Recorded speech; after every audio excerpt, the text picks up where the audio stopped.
দিদির ব্রত ভাঙলেন অনুব্রত। এবার অনুব্রত নাম লিখিয়েছেন ঋতব্রত শিবিরে। আরও নিঃসঙ্গ Mamata Bandyopadhyay. UEM Jaipur is a perfect target for prospective students aspiring for good jobs, good education with future-ready skills. পুরো বীরভূম নেতৃত্বই কার্যত চলে গেল ঋতব্রত শিবিরে। এর আগে অন্যান্য নেতারা গেছিলেন, আর এবার অনুব্রত। শিবির বদল করেই একেবারে পুরনো পথ ফিরে পেলেন অনুব্রত, আবারও হলেন বীরভূম জেলা সভাপতি। হিমাদ্রি আমাদের সঙ্গে রয়েছেন, আমাদের সহকর্মী। হিমাদ্রি, তৃণমূলের যেমন দুটো ভাগ কালীঘাট আর ঋতব্রত শিবির, তেমনি বীরভূম তৃণমূলে বরাবরই দুটো ভাগ, একটা অনুব্রত আর একটা কাজল শেখ। অনুব্রত আবারও জেলা সভাপতি হলেন, কাজল শেখ বা তার অনুগামীরা মুখ খুলেছেন। দেখো, এখনো পর্যন্ত কার্যত মুখে কুলুপ কাজল শেখ বা তার অনুগামীদের মধ্যে, কারণ আমরা বরাবরই দেখে এসেছি এই বীরভূম জেলাতে তৃণমূল কংগ্রেসে কিন্তু দুটো গোষ্ঠী সবসময় রয়েছে, একটা অনুব্রতপন্থী, একদম অন্যটা হলো কাজলপন্থী। কাজল শেখের সাথে অনুব্রতপন্থী যারা রয়েছেন তাদের কখনোই বনিবনা হয় না। এখন দেখার বিষয়, আবার নতুন করে জেলা সভাপতি হলেন অনুব্রত মণ্ডল, তার কথা এবার কি কাজল শেখের অনুগামীরা শুনবে বা কাজল শেখ নিজে তিনি শুনবেন, এই দিকে একটা প্রশ্ন রয়েছে। পাশাপাশি এখনো পর্যন্ত অনুব্রত মণ্ডলের জেলা সভাপতি হওয়ার পর অনুব্রত মণ্ডল নিজে বা কাজল শেখ বা তার অনুগামী বা তৃণমূলের ছোট বড় মেজ কোনো নেতা কিন্তু এখনো পর্যন্ত মুখ খুলতে চাইছেন না।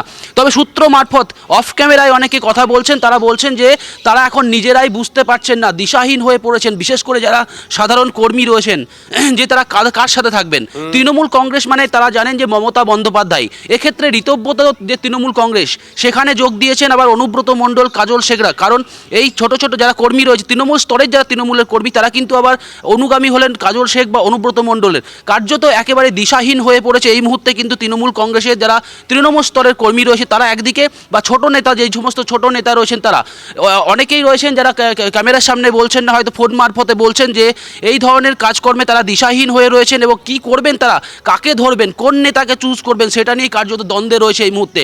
এর পরবর্তী ক্ষেত্রে অনুব্রত মণ্ডল এবং কাজল শেখের দ্বন্দ্ব তো বীরভূম জেলাতে রয়েছে। সব মিলিয়ে এখন দেখার বিষয় এই তৃণমূল কংগ্রেস, অর্থাৎ ঋতব্রত তৃণমূল কংগ্রেস আর মমতা বন্দ্যোপাধ্যায় তৃণমূল কংগ্রেস, এই কার্যত এই মুহূর্তে মমতা বন্দ্যোপাধ্যায় তৃণমূল কংগ্রেস বীরভূম জেলায় নেই। এখন দেখার বিষয় যে এই নেতারা বা এই কর্মীরা কাদের সাথে থাকে, পরবর্তী ক্ষেত্রে কি হয়, সে এই যে দ্বন্দ্ব, সেই দ্বন্দ্ব মিটবে না দ্বন্দ্ব আরও প্রকট হবে, সেই দিকেই নজর থাকবে। সম্পূর্ণ তার বিষয় যে মানুষ সবাই দেখেছেন কে কাকে স্নেহ করতেন, কে কার অনুগামী ছিলেন, কে বিপদে পড়লে কে পাশে দাঁড়াবার সব রকম চেষ্টা করেছেন, তারপরেও কে কোন দিকে যাচ্ছেন। যারা যাচ্ছেন তাদের নিশ্চয়ই নির্দিষ্ট কোনো কারণ আছে বা পারিপার্শ্বিকতা আছে, সেটা অনুমান করার ক্ষমতা সেটা সাধারণ মানুষ, বাংলার রাজনীতি সচেতন মানুষের রয়েছে। ফলে তারা দেখছেন, তারা বিচার করবেন। ঋতব্রত তৃণমূলে এবং অনুব্রত মণ্ডল জয়েন করতে চলেছেন, সে ওদের দলের ব্যাপার, ওটা নিয়ে আমার কিছু বলার নেই। ওদের তো চন্দ্রিমা ভট্টাচার্য থেকে আরম্ভ করে অনেকে ধীরে ধীরে ঋতব্রতর পাল্লা ভারী হচ্ছে, মমতার পাল্লা হালকা হচ্ছে। দলটাই তো মানে কারা টিকিট পাবে, কারা দলের মানে দাবিদার হবে, এই নিয়ে তখন ওদের কোর্টের ব্যাপার ছিল। ওদের ওই দলের ব্যাপার নিয়ে আমার কিছু বলার নেই, ওরা ওদের নিজস্ব দলের নেতৃত্ব বলবে। অতএব তারা তাদের মতো যা ভাবছে সে ব্যাপারে আমার কোনো মন্তব্য নেই। এটা খুব বড় ব্যাপার না যে অনুব্রত মণ্ডল কেন চলে গেল, মমতা ঘনিষ্ঠ।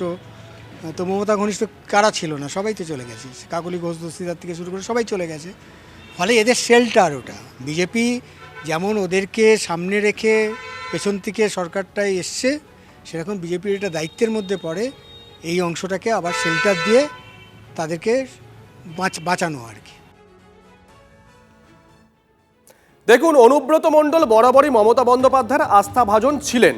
এর আগে মমতা বন্দ্যোপাধ্যায় অনুব্রত মণ্ডল সম্পর্কে কি বলেছেন শোনাবো, ব্যাক টু ব্যাক শোনাবো। অনুব্রত মণ্ডল মমতা বন্দ্যোপাধ্যায় সম্পর্কে হালে মানে অতি সম্প্রতি ঠিক কি মনোভাব রেখেছেন। কেষ্টর মতো সাহায্যকারী ছেলে আমি খুব কম দেখেছি।